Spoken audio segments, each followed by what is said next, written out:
안녕하십니까, 덕골입니다. 오늘은 11월 2일 저녁 10시 5분입니다. 지금 오늘은 첫 창을 한올바이오파마의 그 시가총액을 좀 보려고 한올바이오파마를 네이버로 검색을 좀 했고요. 지금 2조 1,600억을 달리고 있습니다. 지난번에 올라서 많이 올랐죠. 네. 그리고 이거는 이뮤노반테 시가총액입니다. 6조 1,564억 원이 되겠습니다.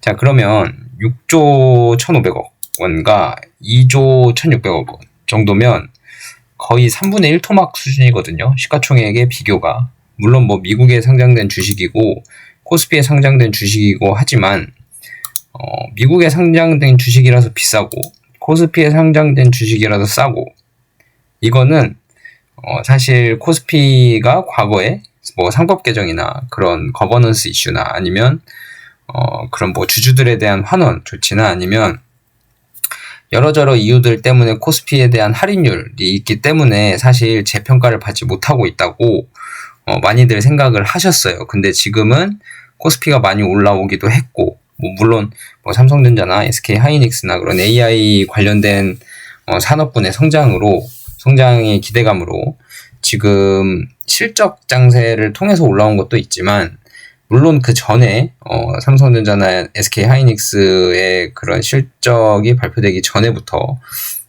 그걸로 인해서 기대감이 있어서 올라온지 모르겠지만, 어쨌든 우리나라 정부에서 상법 개정이다, 뭐 배당 분리과세다, 뭐 이런 것들 많이 추진을 하고 있잖아요.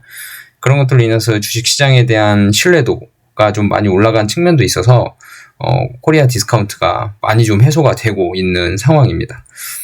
그러면 이뮤노반트에 비해서 한올은 아직도 이렇게 3분의 1 토막이 나야 정상이냐라고 봤을 땐 여러 가지 엇갈린 의견이 있을 수 있어요.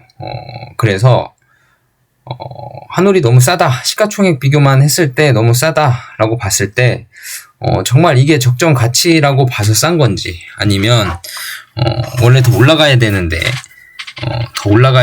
지금 할인해서 거래가 되고 있는 건지를 한번 좀 생각을 해보려고 합니다.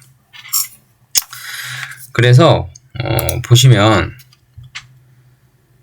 지난번에 이제 M&A 얘기가 나오기 시작을 했잖아요. 그래서 댓글 저희 유튜브 넉구리 채널에 엊그제 올린 영상에 댓글도 많이 주셨고, 제가 어느덧 구독자가 1,450명이 넘었더라고요. 지난번에 제가 지금 1년 전에 이제 한올바이오파마에 대한 주식에 대한 얘기를 시작을 했고, 그때 구독자 1명, 2명 늘어날 때부터 계셨던 분도 분명히 계실 거예요. 그리고 자주 보이던 닉네임들이 이제 점점 많아지기 시작을 했고요. 그래서, 이게 좀 내가 오래 하긴 했나 보다라는 생각이 조금씩은 들고 있습니다.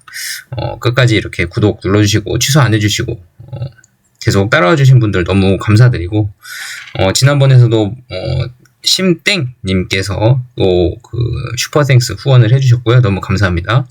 은독수리님께서도 슈퍼땡스를 또 후원을 해주셨습니다. 너무너무 감사드리고, 아낌없는 성원에 감사드립니다. 또 여러분들의 한올바이오파마에 대한 내용과 또 덧대서 투자 철학과 또 장기적인 시각, 그리고 여러분들의 수익을 최대한 극대화하기 위한 다시 한번 말씀드리는 그런 투자 철학들 관련해서 여러분들의 그런 계좌에 꽃이 피길 기대하며 조금이나마 도움이 되도록 열심히 최선을 다하도록 하겠습니다. 지난번에 이제 댓글 영상들은 거의 다 대부분 M&A에 관한 댓글이었고요. 그래서 뭐 감사합니다라고 해주신 분들도 많으셨고 한데, 뭐 D&D 파마텍 얘기도 좀 나와 있고요. 뭐 임상 결과가 뭐 외인 기관들이 이렇게 매수하는 건 다 이유가 있다라고 하시는 분도 계시고, 뭐 바이오 투심이 또 돌아왔다 하시는 분들도 계시고, 이제 뭐 3만원대 주가는 안녕이다라고 하신 분도 계시는데, 지난번에 한올바이오파마가 5만원 갈 때도 있었거든요. 한번 보시면, 그러니까 3년만 땡겨볼까요? 여기 끝에 부분에 5만원짜리 보이시나요? 이 5만원, 52,000원인가까지 갈 때가 있었어요. 한올바이오파마가 최대. 그 꼭지가. 종가로는 52,000원이 안 갔을 거지만 아마 종가로 갔나? 제 기억이 잘 안 나는데, 아무튼 5만원대를 돌파할 때가 잠깐 있었습니다. 근데 그때도 이제 더 이상 뭐 3만원 밑으로는 안 내려오겠다 했는데 또 26,000원, 5,000원이 왔었어요. 예, 올해까지만 해도. 지금 뭐 4만원으로 다시 복귀를 했지만 올해까지만 해도 올해 초에 3월달부터 해서 쭉 4, 5, 6, 7 뭐 이때까지는 3만원 내 밑으로 내려와서 26,000원, 5,000원이 됐습니다. 그러니까 이게 뭐 올라갔다고 이제 3만원대는 안 나온다, 뭐 2만원대는 안 나온다, 이거는 저도 모르는 거고요. 뭐 안 올 수도 있고요. 올 수도 있는데, 물론 M&A가 되면 이제 더 이상 안 오죠, 사실. 근데 이제 M&A가 얼마의 가치를 받고 M&A가 되냐도 지금 확정이 안 됐고, 실제로 이게 찌라시고 M&A가 될지 안 될지도 모르는 상황이 지금 객관적인 상황이잖아요. 그쵸? 뭐 주가는 될 것 같은 것처럼 올라오기도 했고, 될 수 있다는 기대감도 올라오기도 했고, 지금 타이밍이 뭐 나쁘진 않습니다. M&A 타이밍이. 근데 지금 당장에 될지 안 될지는 아무도 모릅니다. 이뮤노반트는 항상 M&A 얘기가 나올 수밖에 없어요. 이게 로이반트라는 회사가 약을 사와서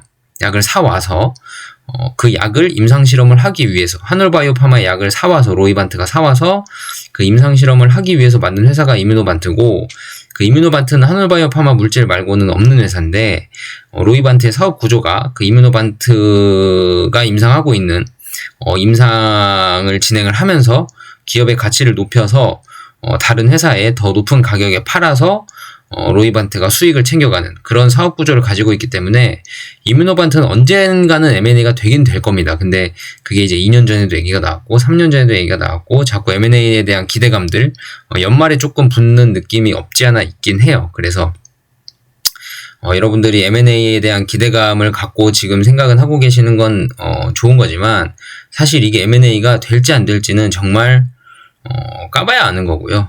뭐 된다 안 된다 이 얘기는 제가 말해도 의미가 없고요. 그건 다 거짓말이죠. 예. M&A 이번에 될 것 같은데요? 안 될 것 같은데요? 이 얘기 자체가 거짓말이에요. 그래서 객관적으로 봤을 때는 지금 상황은 찌라시가 돈 거다. 그리고 그거에 대한 기대감으로 올라왔다. 이뮤노반트도 마찬가지고. 물론 내부적으로 결정이 돼 있는지 안 되는지 모르겠습니다. 뭐 M&A의 대상 중에 로이반트라는 얘기가 나왔을 뿐 다른 회사가 어디라고 나온 건 없고요. 청원참여님께서 뭐 머크 화이자 노바티스라는 얘기가 나왔다고 하는데, 사실 이게 출처가 확인이 안 된 것 같은 내용이라서 제가 뭐 어디서 보셨다니까 뭐 내용이 있긴 있을 겁니다. 근데 그게 올해 내용인지 아니면 작년 내용인지 재작년 내용인지 이게 확인이 안 되는 것 같고요. 그래서 여러분들 뭐 댓글 보신 분들 좀 개의치 않으시고, 일단은 뭐 청원참여님께서 뭐 그렇게 뭐 헛 정보를 퍼뜨리려고 하시는 건 아니잖아요. 뭐 당연히 찾다 보니까 이런 얘기가 나왔고 댓글을 통해서 알려줘야겠다라고 좋은 말씀에 좋은 의도로 알려주신 것 같은데, 아직 출처가 분명하지가 않아서 신빙성이 조금은 없기 때문에 서로 객관적으로 좀 확인을 할 필요가 있다. 지금의 상황에 조금 냉정해질 필요가 있다라고 좀 생각을 합니다. 너무 주가가 떠 있으면 또 기대감 때문에 막 주가가 급등을 하거나 그럴 때도 있거든요. 그럴 때일수록 좀 차분해져야 돼요. 왜냐면 이게 진짜 이게 M&A가 될지 안 될지 모르는 상황인데 주가가 이렇게 급등을 하나? 라고 할 수도 있고, 그런 상황에 M&A가 진짜로 터질 수도 있고요. 그건 진짜 아무도 모르는 거지만, 이럴 때일수록 객관적인 상황은 이렇다라는 거를 내 심적으로나 머릿속으로 인지 정도는 하고 계셔야 매수 매도 할 때나 아니면 뭐 본인들이 주주분들이 오래 가져갈 마음으로 계시다면 흔들리지가 않습니다. 객관적인 상황을 알고 계시다면. 근데 객관적인 상황을 알고는 있지만 이게 좀 생각을 안 하다 보면, 그 주가 오르는 것만 쳐다보면 정말 M&A가 될 것 같고, 아니면 수익이 많이 나서 매도를 누르고 싶고 막 이렇게 되거든요. 그러니까 객관적인 상황을 딱 보시고, 객관적인 상황은 금요일에 하늘바이오파마와 월요일에 하늘바이오파마는 달라진 게 없다. M&A에 대한 찌라시가 나오긴 했지만 펀더멘털은 변한 게 없다. 주가가 내일이 어떻게 될지 모르겠지만 계속 등락날락 할 거 아니에요?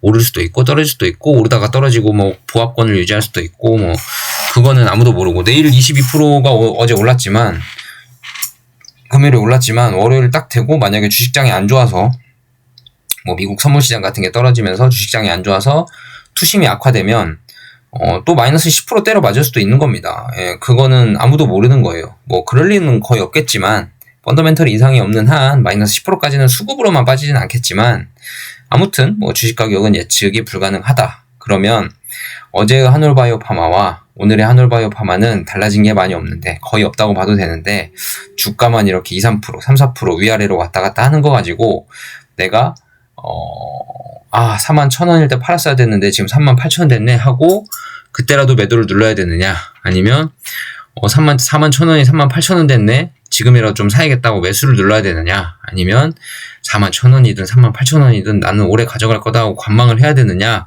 이 판단을 어느 정도는 머릿속에서 이미지 트레이닝을 좀 하셔야 월요일에 주식장이 좀 흔들릴 때 조금 덜 마음이 좀 쓰이지 않을까, 스트레스를 덜 받을까 싶고요. 월요일장은 아마 뭐 오르든 떨어지든 수급이 많이 붙을 것 같고, 급등을 했기 때문에 일단 시장의 주목을 받았거든요. 22%라는 상승률로 하루아침에 급등을 했기 때문에 시장의 주목을 받을 거고, 그러면 거래량이 늘어날 거고, 그러면 이제 살려는 사람, 팔려는 사람, 뭐 기관들, 외국인들 자금이 여기저기 섞여서 들어올 겁니다. 그러면 변동성이 좀 커질 건데, 그때 나는 뭐 관망할란다로 대응을 하시든지, 아니면 난 전략적으로 한번 팔아보겠다 하시든지 하시는 분들이 계실 겁니다. 그래서 오늘은 한올바이오파마가 왜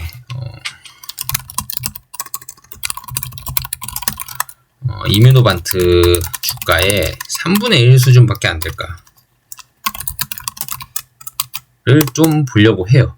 뭐 다들 그러죠. 한올바이오파마가 이뮤노반트의 3분의 1이다. 너무 싸네. 좋은데? 이 정도면 싸잖아요. 좋게 봐요. 뭐 이렇게 다들 생각하시잖아요. 왜 그런지를 설명을 해요. 왜 그런지. 왜 그렇게 싼지. 그러니까 왜 이렇게 싸게끔 거래가 계속 되고 있어 왔는지. 이게 만약에 비이상적이라면 언젠가는 반절이 될 때도 그러니까 어느 정도 기간은 이뮤노반트의 시가총액의 반절 정도는 유지를 하는 기간도 있었어야 됐거든요. 근데 한올바이오파마 주가는 이뮤노반트의 주가의 3분의 1 수준을 거의 유지하고 있단 말이에요. 사람들이 3분의 1이 적정한 거 아니냐라고 할 정도로 유지를 하고 있는데, 왜 그럼 주가의 3분의 1이 적당한 건지, 어떤 사람은 왜 3분의 1이 싸다고 생각하는 건지 이유를 알아야 될 거 아니에요. 그죠? 일단은 제 생각은 한올바이오파마의 주가는 이뮤노반트 주가의 약 2분의 1 수준이 딱 적당한 가치다라고 봅니다. 이거는 제 생각이라고 하면 제가 개발한 생각은 아니고요.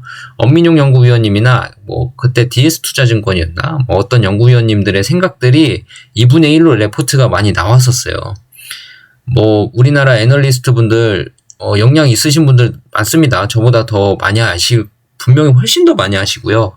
그쪽 업계에 기업 분석들을 많이 한 분들이기 때문에 저보다 훨씬 똑똑하세요. 그래서 제가 그런 시가총액 계산하는 면에 있어서 뭐 아니면 어떤 기업 가치 분석에 있어서나 아니면 향후 전망 이런 거에 있어서 이 사람들 의견을 무시하겠다는 절대 안 됩니다. 그건 안 되고, 그분들의 의견을 보시고 맞다 틀리다는 이제 내가 판단하는 거고 내가 투자를 하는 거지, 그 사람들의 의견은 다 틀리다 아니면 다 맞다 이렇게 생각하는 거는 너무 제 생각이 없어서, 제 투자 철학, 투자 주관이 없어서 그거는 이제 오래 투자를 못 하시고요. 그 얘기 레포트를 읽고 동의하는 부분이 있다면 어느 정도 내가 납득을 하고, 이 부분은 나는 동의하지 않는데 라고 하면 그 부분은 걸러들을 수도 있고 해서 그렇다면 나는 이 기업을 매도한다 를 판단을 하시는 건 이제 본인이시니까, 그런 자기 중심적 사고를 길러서 그런 레포트들의 내용을 조금은 내거화 할 수 있는 사람들이, 투자자들이 돼야 나중에 훨씬 주관적으로 객관적으로 내 중심적으로 투자 철학을 가지고 투자할 수가 있습니다. 그러니까 그때 DS투자증권이었나요? 제가 알기로 기억하기로는 그렇게 기억하고 있는데, DS투자증권, NH투자증권이었나? 아무튼 엄민용 위원님은 그러셨고, 그 가치를 2분의 1로 보신다고 했는데, 저도 그 방식에 동의를 했어요. 왜냐면 그게 이제 제약 산업에 대한 시장 가치들, 뭐 미국 시장이 몇 프로, 일본 시장이 몇 프로, 중국 시장이 몇 프로, 뭐 그 외 기타 지역이 몇 프로 이렇게 해서 시장 가치들 가지고 시가총액을 계산을 해주셨는데, 그 시장 가치는 사실 인구의 사이즈나 환자 수의 사이즈이기 때문에 그렇게 오차가 있을 수밖에 없지만 뭐 엄청 크거나 달라서 이게 계산이 많이 틀어지는 수준은 아니거든요. 그러니까 어느 정도는 예상이 가능한 수준이에요. 근데 그거를 기준으로 시가총액이 이뮤노반트의 반절 정도가 하늘바이오파마가 적당하다라고 판단하신 부분은 저도 동의를 해서, 저도 지금 오늘 찍는 영상은 주가가 2분의 1이 적당하다라고 하는 게 맞는 거고요. 그럼 왜 도대체 하늘바이오파마는 왜 이뮤노반트 주가의 3분의 1 수준밖에 안 되고 있었을까, 지금까지.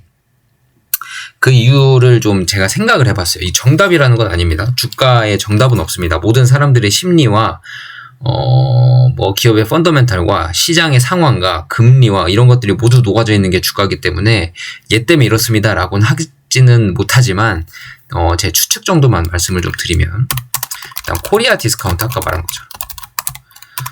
코리아 디스카운트가 우리나라 주식시장에 분명히 있었잖아요. 그쵸? 근데 지금 많이 해소가 되어져 가고 있는 상황이고, 앞으로 얼마나 더 해소가 돼야 이 코리아 디스카운트가 해소됐다라고 판단을 하거나, 한국 주식 신뢰할 만하다라고 판단을 할 수 있는 게, 기간이 지금 당장에 법 먹게 받겠다고는 안 될 것 같고요.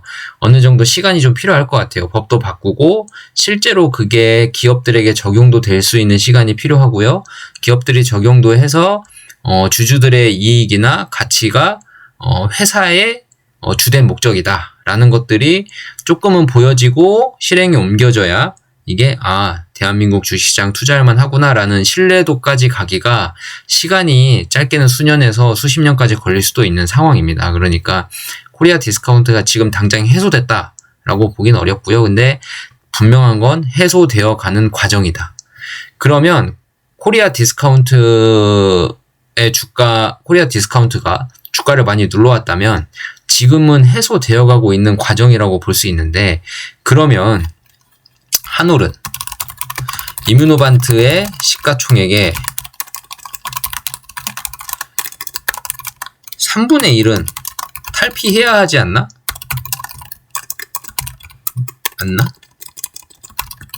하는 게 저의 첫 번째 의견입니다.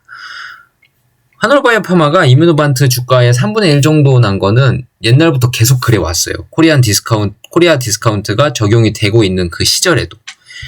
근데 지금은 코리아 디스카운트가 어느 정도 해소가 되어 가고 신뢰도가 쌓아가고 있다면, 우리나라 주식시장에 전부 외국인들이 신뢰를 하고 있다고는 하진 못하지만 신뢰도가 높아져 가고 있는 단계의 시작점이라고 할 수도 있지만, 아무튼 신뢰도가 올라가고 있는 상황이면 맞다. 그러면 적어도 2분의 1까지는 아니더라도 3분의 1은 탈피해야 되는 게 맞는 거 아닌가 라는 생각이 드는 거죠. 그죠? 코리아 디스카운트의 요인으로만 봤을 때는. 그래서 그 전에 이런저런 이유들로 이뮤노반트 주가의 3분의 1 정도가 하늘바이오파마의 주가로 눌려져 있었다면, 코리아 디스카운트도 이 요인도 있고 이것도 있고 저것도 있고 막 그렇게 눌러져 있었다면, 코리아 디스카운트라는 요인 정도는 신뢰도가 높아져 가고 있기 때문에 그 요인 때문에 할인됐던 가격들은 올라와야 된다. 무슨 말씀이신지 아시겠죠? 그래서 3분의 1까지는 아니지 않나, 그래도 좀 올라와야 되지 않나 라는 게 제 첫 번째 생각이고요. 두 번째, 왜 하늘바이오파마의 주가는 이뮤노반트 시가총액의 2분의 1이 아닌 3분의 1 수준으로 지금도 머물고 있을까요? 두 번째는 바토클리맙의 불확실성을 안 뽑을 수가 없어요. 결국은 TED가 성공을 해야 됩니다. 그리고 TED가 성공을 하면 바토클리맙에 대한 불확실성이 조금은 거칠 수도 있는 게 뭐냐면, 지지난 영상에서 설명드렸던 것처럼 TED라는 질환은 어느 정도 초기에 강력한 용량, 높은 용량을 투여를 해서 질병 개선 정도를 확 잡아놓으면 그 뒤에는 저용량으로 유지요법 정도만 투여를 해도 그 질환이 어느 정도 유지 관리가 되고요. 그러면 바토클리맙의 최대의 단점인 콜레스테롤 상승이 처음에 고용량 투여했을 때는 어느 정도 콜레스테롤 상승이 있을 수 있지만, 향후에 저용량으로 투여했을 때는 자연스럽게 콜레스테롤이 낮아져서 안정성 측면에서도 어느 정도 확보는 가능하다라는 게 지금 바토클리맙 TED에 대한 임상 데이터가 이렇게 나오게 될 텐데, 지금 다음 주 월요일에 실적 발표, 11월 10일 날 실적 발표를 하는데, 그때 TED 결과가 나올지 안 나올지는 공지된 바가 없습니다. 팩트는 그거예요. 근데 실적 발표할 때 보통 그런 데이터들을 발표를 하니까 저는 11월 10일 실적 발표가 아니겠나라고 생각을 하고, 만약에 그때 안 나오면 이제 11월 달이나 12월 달이나 11월 언저리나 아무 때나 뭐 긴급적으로 공지를 올리든지 갑자기 올리든지 뭐 이렇게 할 거예요. 그러니까 뭐 눈대중으로 어떻게 될지 모르겠습니다. 근데 11월 10일이라고 저는 예상을 좀 하고 있는 거고, 개인적으로. 근데 그게 만약에 바토클리마비 TED가 성공을 한다 그러면 바로 상업화를 하냐? 그럴 순 또 없어요. 이뮤노반트나 로이반트는 태생이 바이오테크 회사이기 때문에 얘네는 상업화로 돈 벌려고 하는 회사가 아니에요. 기업 목적 자체가. 상업화를 할 수 있는 뭔가 이런 판매 구조나 아니면 뭐 영업망, 글로벌 영업망이 구축되어 있지도 않고 약을 팔아본 적도 없어요. 그래서 이 회사는 무조건 바이오텍에 태생을 두고 있는 회사고, 기업을 팔아야, 기업 자체를 팔아버려야 그 돈이 남는 돈이 수익금이 되는 거기 때문에, 이 로이반트나 이뮤노반트 같은 경우는 본인들이 지금까지 임상실험을 했던 투자 비용도 있잖아요. 수천억 달러가 있잖아요. 그 수천억 달러를 보상을 받아야 됩니다. 보상을 받아야 되고, 뭐 수천억 달러까지 될지 안 될지 모르겠지만, 아무튼 수천억 달러까지는 안 되겠네요. 수십억 달러 정도 되겠죠. 아무튼 그 정도 수십억 달러가 들어간 정도의 보상은 충분히 받아야 되고, 그것보다 더 큰 가치로 팔아서 얘를 높은 가치로 인정을 받아서, 그래야 우리가 기업 그 바토클리마비나 아이메로프로바트를 사왔던 때에 돈 나간 거, 그 다음에 사오고 나서 본인들이 임상을 진행하면서 돈 나간 거, 그때까지 걸린 그 시간까지 다 보상을 받아야 되기 때문에 기업 가치를 많이 인정을 받아서 팔아야 돼요. 근데 바토클리마비 TED가 만약에 성공을 했다 그러면 이 사람들이 생각할 수 있는 건 두 가지입니다. 그러니까 첫 번째, 이 제목으로 첫 번째, 지금 찌라시에서처럼 로이반트가 기업 인수를 하려 한다. 이뮤노반트를 로이반트가 기업 인수를 하려 한다. 대상 중에 하나다라고 했습니다. 자, 그러면 이뮤노반트를 로이반트가 인수했다고 쳐볼게요. 바토클리마비 상업화 어렵죠. 바토클리마비 상업화가 어려울 수밖에 없어요. 뭐 이럴 수도 있어요. 이뮤노반트라는 회사를 인수를 하고 주식을 다 사버린 다음에 인수를 100% 자회사로 인수를 해버리고, 그 다음에 바토클리마비를 상업화하려면 바토클리마비에 대한 판권을 어느 소규모 제약사나 전통 제약사, 그러니까 약을 사다가 팔아만 주는 그런 판매만 가능한 회사들, 그런 회사들한테 바토클리마비 판권을 팔아서 매출 규모에 따른 어느 정도의 로얄티 정도는 받을 수 있는 규모까지는 할 수는 있지만, 지금 로이반트는 기업에 대한 M&A 자체를 목적으로 하고 있기 때문에 결국은 로이반트는 이뮤노반트를 기업 전체를 팔아버릴 거거든요. 근데 TED라는 것만 따로 떼서 상업화를 해버린다면 아이메로프로바트만 나중에 기업 가치를 인정받아야 되는데, 사실 그것만 또 다른 회사에 팔기에는 이 바토클리마비에 대한 데이터와 아이메로프로바트에 대한 데이터 공유가 서로 안 돼요. 그러니까 바토클리마비 파는 회사는 A라는 회사인데 아이메로프로바트를 임상을 진행하는 회사는 B라는 회사라면 A라는 회사와 B라는 회사가 서로 공유가 잘 안 돼요. 이게 왜 공유가 돼야 되냐면, 일단 TED가 상업화가 돼버리면 바토클리마비로 투여한 환자들이 엄청 많아지잖아요. 상업화가 돼버리면 약이 진짜 풀리니까. 그 환자들이 되게 많아진다는 건 이 에프살린 저해제를 투여했을 때 환자들에 대한 신체 변화 데이터들이 자꾸 쌓인다는 겁니다. 이게 아이메로프로바트 임상을 진행을 할 때 많은 도움이 되는 데이터들인데, 이게 회사를 달리해서 기업을 판권을 팔아버리면 아이메로프로바트를 임상을 할 때 제한된 데이터를 가지고 임상을 진행을 할 수밖에 없고, 그러면 확장을 공격적으로 할 수 있는 질환들도 더 추가로 임상을 추가로 임상을 할 수 있는 가능성이 있는 질환들도 데이터 부족으로 조금 더디게 시작할 수도 있고요. 그렇기 때문에 바토클리마비 판권만 어디 딴 데다 판다라고 하는 거는 사실 이득은 있겠지만 그렇게 좋은 선택은 아니다. 로이반트가 이뮤노반트의 기업 가치를 많이 받기 위해서는 좋은 선택은 아닌 것 같고, 결국은 바토클리마비에 대한 판권과 아이메로프로바트에 대한 임상 진행권과 판권 같은 것들을 다 싸잡아서 한 회사의 대형 제약사에 파는 게 오히려 나중에 로이반트가 이뮤노반트의 기업 가치를 인정받을 때 훨씬 더 유리한 상황이 되지 않을까 싶어요. 그래서 첫 번째 찌라시 로이반트가 기업을 인수를 한다. 그러면 바토클리맙 TED 상호파가 오히려 어려워질 수 있는 상황이 될 수도 있다라고 좀 생각을 합니다. 왜냐하면 이 사람들은 판매망 구축 자체가 안 되기 때문에. 뭐 그럴 수도 있죠. 로이반트가 사가서 판권 자체를 예를 들어서 뭐 대형 제약사의 바토클리맙 TED 질환에 대한 판권을 팔면서 아이메로프로바트를 인수해 갈 수 있는, 이뮤노반트를 인수해 갈 수 있는 뭐 인수 우선권 같은 거를 부여를 한다든지 뭐 이런 식으로 갈 수는 있습니다. 뭐 그거는 이제 계약하기 나름이니까 계약의 방법이 너무 수만 가지가 되기 때문에 그런 것들은 제가 예상할 수 있는 범위 바뀌고, 결국은 로이반트가 인수를 하게 되면 바토클리맙을 상호파를 하든 안 하든 외부의 기업이 대형 제약사가 껴서 들어와야 된다. 이 얘기입니다. 두 번째는 아직 기업 대상이 로이반트다라고 정해진 건 아니기 때문에 대형 제약사가 경쟁 입찰을 할 경우입니다. D&D 파마텍을 베세라의 약물을 화이자랑 노보노디스크랑 서로 경쟁을 한 것처럼 이뮤노반트도 지금 뭐 대형 제약사와 내부적으로 로이반트와 서로 경쟁 입찰을 벌이고 있는 걸 수도 있어요.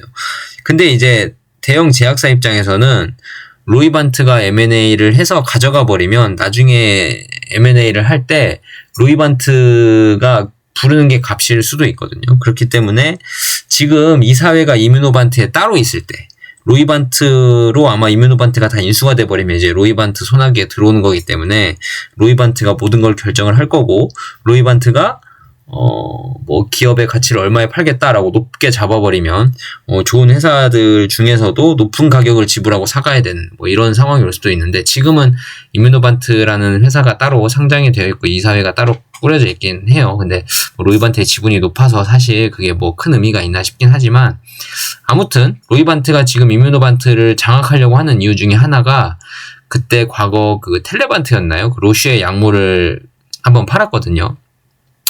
로슈의 M&A를 한번 진행을 할 때 그때 로이반트가 많이 아쉬워했어요. 그러니까 임상을 더 진행을 해서 기업 가치를 더 높여서 그 기업을 팔았다면 수익이 훨씬 더 좋았을 텐데, 텔레반트였나요? 회사 이름이 텔레반트였나? 생각이 잘 안 나는데, 로슈의 M&A 당한 회사의 이사회가 너무 빨리 팔아버렸다 이거죠, 회사를. 그래서 수익이 많이 나지 않았다라고 아쉬워한 부분이 있어요, 과거에. 그래서 로이반트가 이뮤노반트를 지금 생각하는 거는 우리가 회사 지분을 다 가져와서 우리가 갖고 있다가 나중에 임상을 더 진행시켜서 가치를 더 높여 팔자라는 생각으로 인수를 시작을 하려고 하는 걸 수도 있습니다. 과거에 본인들의 지분이 낮아서 텔레반트라는 회사가 인수합병이 될 때 본인들의 입김이 너무 약했다 이거죠. 그래서 로이반트가 올해 초에 이뮤노반트 유상증자에 참가를 하면서 지분을 더욱 늘린 것도 이뮤노반트를 더 장악하기 위한, 본인들의 기업 인수 합병 타이밍을 좀 더 본인들의 뜻대로 진행을 하기 위한 것도 분명히 있을 겁니다. 그래서 로이반트가 만약에 기업 인수를 100% 다 해간다라고 해서 $40를 써냈다. 예를 들어서 주당 $40에 우리가 인수를 해갈게 라고 했으면, 대형 제약사 입장에서는 로이반트가 인수를 다 해가면 사실 나중에 임상이 진행되면 가격이 더 아이메로프로바트에 대한 결과가 긍정적으로 나온다면 지금 $40, 주당 $40에 인수했는데 그러면 주당 $50, $60를 부를 수도 있는 거잖아요. 나중에 또 M&A를 팔려면. 그렇기 때문에 대형 제약사 입장에서는 로이반트가 지금 입찰을 얼마나 했지 모르겠지만 대형 제약사 입장에서는 지금 미리 사가는 것도 괜찮다라고 생각을 할 수도 있어요. 아이메로프로바트의 가치가 나오기 전에 우리는 조금 그나마라도 리스크를 좀 지더라도, 아이메로프로바트가 데이터가 얼마나 좋을지 모르겠지만 리스크를 좀 지더라도 우린 좀 미리 사간다. 돈을 좀 더 주더라도 미리 사가서 우리가 하고 싶은 대로 임상을 진행을 하겠다. 뭐 이럴 수도 있거든요. 그렇기 때문에 가능성은 너무 여러 개니까. 그렇기 때문에 바토클리맙에 대한 불확실성이 어느 정도 해소가 되겠죠. 그죠? 그러니까 대형 제약사가 M&A를 해가면 바토클리맙 TED 질환이 만약에 임상에 성공을 한다. 그러면 그 해당 제약사가 바로 깔려있는 판매망을 통해서 바토클리맙을 팔 수도 있고, 그리고 바토클리맙 TED가 성공을 한다면 하늘바이오파마가 일본에도 판권 수출을 하잖아요. 그럼 일본 시장이 지금 TED 판권 수출이 진행이 되면 거기는 희귀의약품으로 지정이 돼 있어서 일본은 승인도 빨리 날 거예요. 그래서 그 일본 시장에 대한 가치, 주가에까지 추가로 반영되는 거기 때문에 그때쯤이면 하늘바이오파마가 이뮤노반트 주가의 3분의 1이 넘지 않을까. 그러니까 2분의 1 수준으로 올라가지 않을까 싶습니다. 그러니까 결론은 바토클리마브의 불확실성이 어느 정도 좀 해소가 돼야 돼요. M&A가 돼서 이뮤노반트가 M&A가 돼서 대형 제약사 밑으로 들어가서 바토클리마브 상업화가 당장에 시작할 수 있는 상황이 되든지 아니면 TED가 성공을 해서 한올이 일본에다가 TED랑 아이메로프로바트의 판권을 팔아서 뭔가 그 일본 시장에도 진출을 했다는 게 공식화가 되어야 그게 3분의 1 탈출을 좀 할 수 있지 않을까 라고 좀 생각을 합니다. 그래서 일단은 3분의 1 수준이 벗어나는 게 지금은 코리아 디스카운트의 반영 입장에서 과거에 코리아 디스카운트 있을 때는 2분의 1이 적정 가치인데 3분의 1이면 코리아 디스카운트가 껴있나 보다라고도 생각을 할 수가 있는데 지금 코리아 디스카운트가 어느 정도 신뢰가 회복되는 측면이니까 3분의 1 정도는 너무 좀 아니지 않나. 지금도 3분의 1에 갇혀있는 건 좀 아니지 않나. 조금 탈피를 해야 되지 않나라는 조금의 보수적인 생각이 좀 들어가고요. 그 다음에 바토클리마브의 불확실성. 결국은 TED 데이터가 나와봐야 되고 M&A가 대형 제약사에 들어가면 바토클리마브를 상업화를 진행을 할 수 있고요. 그러면 일본 제약 시장은 뭐 어차피 대형 제약사가 이뮤노반트를 M&A 하든 말든 일본 판권은 하늘바이오파마가 들고 있기 때문에 일본 판권에 대한 계약이 추가로 진행이 된다면 주가 3분의 1 수준은 시가총액이 3분의 1 수준, 시가총액이라고 적어야 정확하겠네요. 시가총액의 3분의 1 수준은 넘어가지 않을까. 2분의 1까지는 아니더라도 3분의 1이면 33.3%잖아요. 근데 지금 이 코리아 디스카운트가 해소가 되는 구간이면 뭐 한 33.3%가 아니라 한 40% 정도까지는 인정받아야 되는 거 아닌가 싶은 거고, 만약에 바토클리마브 불확실성까지 좀 어느 정도 해소가 되고 대형 제약사가 M&A를 해가서 바토클리마브이 상업화가 되든지 아니면 TED가 성공을 해서 하늘바이오파마가 일본에다가 판권 수출을 해서 일본 시장에 대한 가치가 반영이 되든지 하면 그때 또 한번 3분의 1 수준을 벗어날 수 있는 또 트리거가 되지 않나 싶습니다. 그래서 내일 당장의 주가는 일단 떨어질지 안 떨어질지 몰라요. 근데 지금 주목을 받고 있는, 앞으로 향후에 받을 가능성이 높은 종목이 된 건 맞거든요. M&A라는 이슈가 있기 때문에. 옛날에는 그런 느낌이죠. 옛날에는 연말에 아까 주가 차트 보셨잖아요. 3년치 보시면 매년 말 때마다 주가가 한 번씩 이렇게 올라갈 때가 있었어요. 연말에. 이게 뭐 바이오주 수급의 특성이긴 해요. 뭐 매년 초에 신년이 다가오면 JP모건 헬스케어 컨퍼런스라는 세계 최대 그 제약바이오 컨퍼런스가 미국에서 항상 매년 초에 있었기 때문에 연 말쯤엔 그 기대감으로 바이오주 수급이 좀 많이 들어오는 게 있었고, 그리고 이뮤노반트는 하물며 연말에 M&A가 많이 일어나는데 이뮤노반트는 항상 M&A 물망에 들어와 있는 회사이기 때문에 연말에 그런 기대감, 가치도 많이 반영이 돼서 올라왔습니다. 근데 이렇게 M&A로 주목을 받을 수 있는 종목인 건 맞긴 해요. 지금도. 네. 과거에도 많이 올랐고 지금도 많이 올랐고. 근데 과거와 지금은 조금은 다른 게, 뭐 과거나 지금이나 다를 바가 뭐 있어 할 수도 있지만 조금은 다른 게, 과거에는 이런 찌라시 자체가 많이 없었어요. 과거에는 찌라시 자체가 많이 없었고, 근데 이번엔 찌라시라는 뭔가 트리거가 나왔단 말이에요. 그렇기 때문에 뭔가 좀 신빙성이 조금은 더 있지 않나라는 생각을 하지만 그게 맞을지 틀릴지는 모르는 거기 때문에, 객관적으로 생각하면 모르는 거기 때문에 정확히 제가 말씀을 못 드리겠고요. 아무튼 연말에는 좀 기대감이 항상 있긴 있었다. 그러니까 뭐 단타 치시고 싶으신 분들은 사서 연말에 팔고 하면 수익이 날 수도 있습니다. 아닐 수도 있지만 그건 이제 본인들이 판단을 하시는 거고, 근데 아무튼 주가 자체가 지금 뭐 싼지 비싼지 3분의 1이냐 2분의 1이냐만 따졌을 때는 제 생각에는 3분의 1은 아닌 것 같다. 2분의 1까지 다 올라야 된다. 이것도 아니지만 3분의 1은 너무 싸다. 뭐 이 정도의 느낌을 가지고 있습니다. 그래서 내일 만약에 당장에 뭐 개인들이 이제 주목을 받고 있는 회사니까 개인들이 막 사면 또 외국인이나 기관들은 던질 수도 있어요. 반대로. 그리고 아니면 반대로 기관이나 외인이 M&A 전에 사전에 주식을 확보하려고 막 사다 보면 또 주가가 올라갈 수도 있습니다. 개인들도 막 이제 기대감 있다고 산다 그러면 주가가 또 올라갈 수도 있고, 아니면 지난번 금요일에 이뮤노반트 횡보한 것처럼 그냥 41,000원대에서 횡보를 할 수도 있고, 그러니까 아무도 모르는 겁니다. 아무도 모르는 거. 그렇기 때문에 제 말은 댓글에서도 어떤 분이 달아주시긴 했는데 수급으로 주식하기엔 너무 힘들어요. 예, 수급을 어떻게 맞춰요? 외국인들 기관들 오늘 들어왔으니까 금요일에 대형으로 들어왔으니까 월요일에도 어느 정도는 들어오겠지. 아니면 뭐 기대감이 꺾인 거 아니니까 많이 팔진 않겠지. 이거 어떻게 예상을 합니까? 월요일에 금요일에 샀던 거 다 던질 수도 있어요. 그건 모르는 거예요. 그거는 아무도 모르는 거잖아요. 에이 설마요. 그건 설마죠. 확답이 아니잖아요. 그죠? 그렇기 때문에 수급으로 주식하기는 너무 어렵습니다. 그럼 어떻게 해야 돼요? 역시나 기업 펀더멘털을 봐야 되죠. 그러니까 이게 보면은 뭐라 그러죠? 이게 나중에 장기적으로 봤을 때 지금의 한올바이오파마는 주가가 많이 비싸다면 비싼 거예요. 밑에 보이실지 모르겠지만 PER이 962배라고 뜨거든요. 뭐 바이오주들 PER 보면 안 된다 하긴 하는데 뭐 저도 동의는 합니다. 근데 싼 주식은 아니에요. 지금 가격이 싸다라고 말할 수는 없어요. 그렇죠. 뭐 이뮤노반트에 비하면 싸다는 할 수 있죠. 근데 기업 가치, 확정된 사실에 의한 기업 가치. 뭐 주가는 항상 기대감을 갖고 먼저 올라가기 때문에 PR이 높죠. 항상 높는 게 정상이죠. 기업은 계속 돈을 벌 거고 돈 벌 수 있는 기업에 대한 기대감이 있는 기업들이면 PER이 높을 수밖에 없습니다. 그건 맞는데 그렇다고 지금 당장에 2, 3년 안에 어떤 결과가 나와서 이 주가가 2조 원이라는 주가, 시가총액이 정당화될 수 있는 상황이냐? 뭐 그 2년 뒤에 나와봐야 알겠지만 TED가 상업화되면 이건 좀 싸긴 싼 것 같은데 아무튼 TED가 상업화가 안 되거나 하면 또 오히려 비싸 보일 수도 있는 상황이 될 수 있습니다. 그러니까 수급으로만 주식하기는 너무 힘들어요. 결국엔 펀더멘털이고 그리고 본인이 시계열을 얼마나 가지고 투자를 하느냐.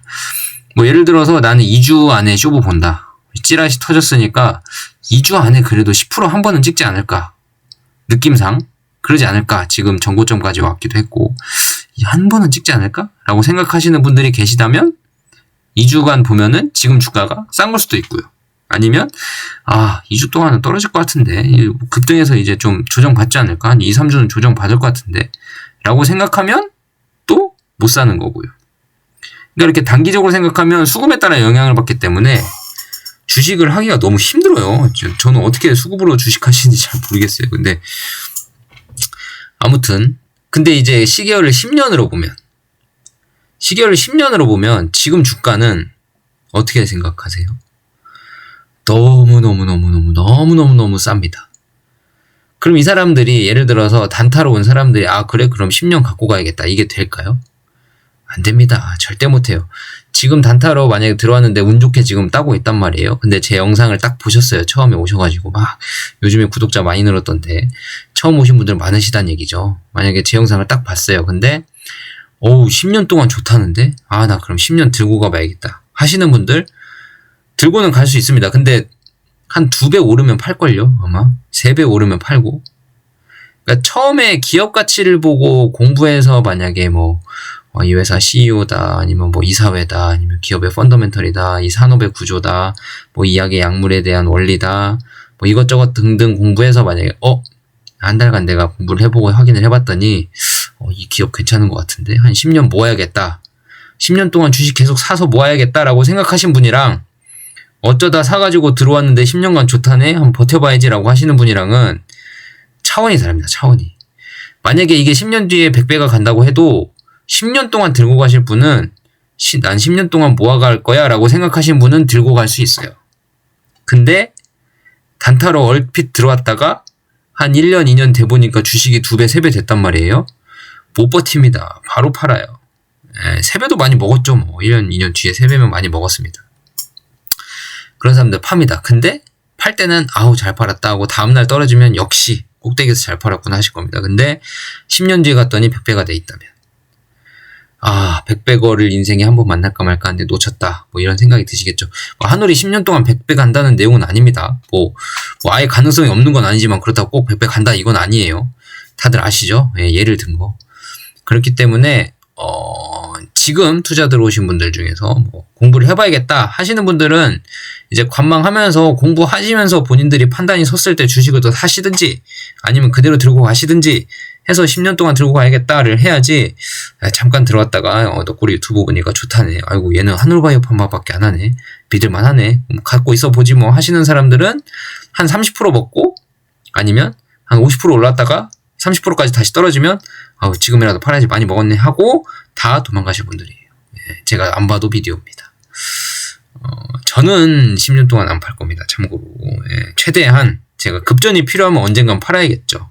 언젠간 팔아야겠지만 그렇지 않다면 최대한 안 팔 거기 때문에 여러분들의 투자 철학은 어떠신지 한번 공유를 해 주셨으면 좋겠습니다. 근데 댓글을 보면 옛날부터 저와 같이 하셨던 분들은 당연히 장타를 하실 것 같고 그럴 것 같은데, 이제 뭐 그런 거 있죠. 뭐 기대가 된다 하시는 분들도 계시긴 하지만 수급 얘기 하시는 분들, 그러니까 뭐 장기로 들고 계시면서 수급 얘기 하시는 분 누군지는 알아요. 그분 빼고 제 채널의 댓글에서 이제 수급에 대한 얘기 하시는 분들은 다 단타로 아마 들어오신 걸 겁니다. 다 단타로 들어오시고 참고하시는 것 같은데, 물론 제가 오해를 하고 있는 걸 수도 있긴 있습니다만 제가 지금까지 주식 투자한 결과로 봤을 땐 그래요. 제가 하는 단타다 장타는 2-3개월 수준 정도가 아닙니다. 저는 5년 이상을 장타로 보고 있기 때문에 그렇게 생각하시고 들어오신 분이 많진 않을 거예요. 지금 시장에 찌라시라는 이슈가 터졌기 때문에.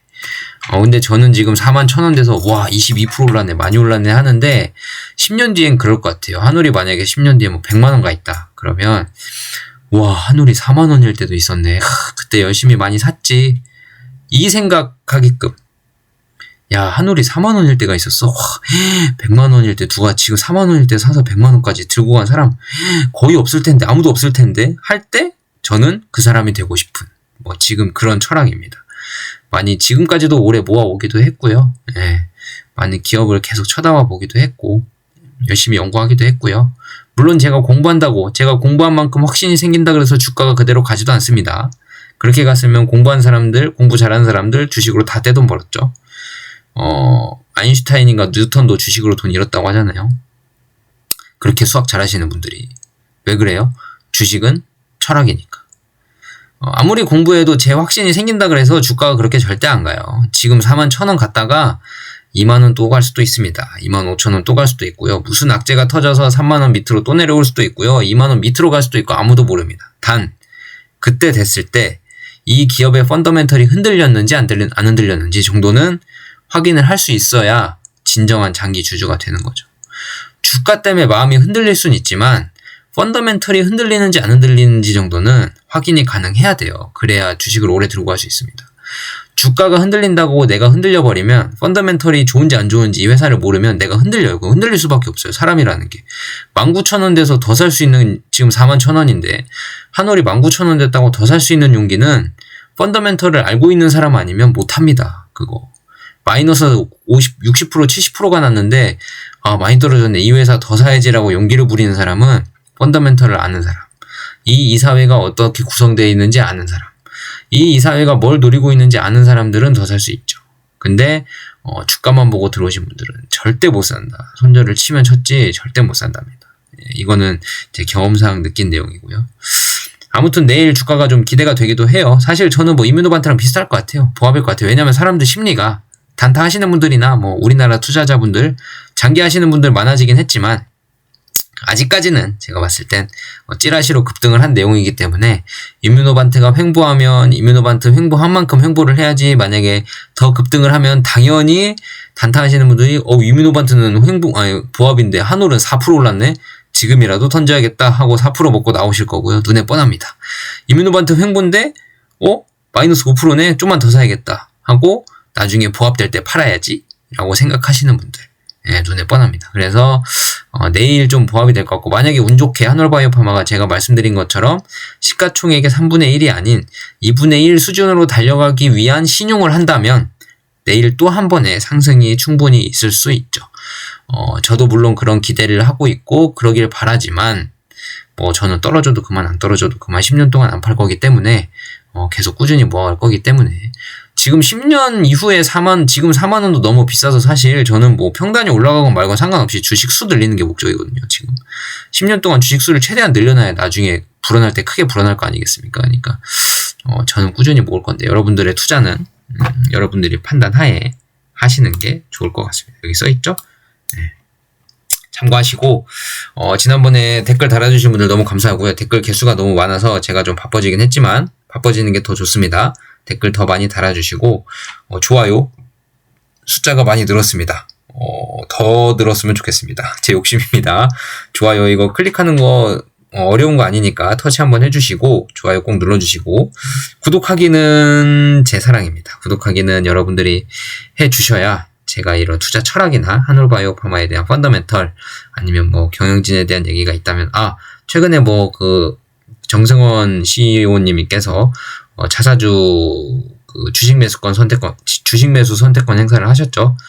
1000주 정도 하신 것 같은데 그러고 나서 급등을 또 바로 했습니다. 그분이 이제 미국 사업 담당이시라서 미국에서 그런 찌라시가 돌고 있다는 걸 아셨을 거예요. 그러니까 갑자기 이제 사셨을 거고 그 다음날 아마 바로 급등을 한 것 같은데 뭐 그분도 3천만 원 정도를 사셨으니까 회사에 대한 믿음이 있으니까 그렇게 사시지 않았겠습니까? 그 정도는 좀 참고를 하셔야 될 것 같고, 그러니까 이런저런 얘기들, 주식 매수 선택권 행사를 했다 CEO가 뭐 아니면 지금 인물과 분위기가 이런 것 같다 뭐 그런 현실적인 내용들을 실시간으로 받아보고 싶다면 구독하기 꼭 눌러주셔야 되고, 그리고 또 저와 같은 주주로 오래 남고 싶다 하시는 분들도 구독하기 꼭 눌러주셔야 되고, 슈퍼땡스는 언제든지 환영입니다.